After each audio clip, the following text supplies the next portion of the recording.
Hi everyone, my name is Tad Gregg and I'm proud to say that I've been the Director of Bands at Westminster College for the past 26 years. In that time, I've been both pleased and blessed to have had hundreds of students participate in the Titan Bands. This includes the Titan Marching Band. To me, the Titan Marching Band has been a wonderful model of the diverse talents possessed by our amazing students at Westminster College.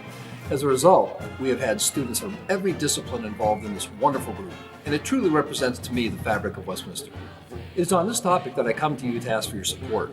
The marching band's current uniforms are 20 years old and in desperate need of replacement.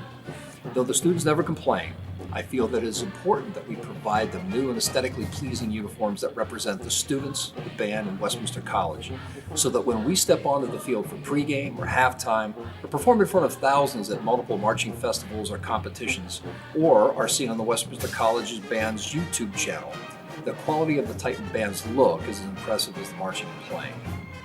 Over the past 26 years, the Titan Band's motto has been pride, tradition, and excellence.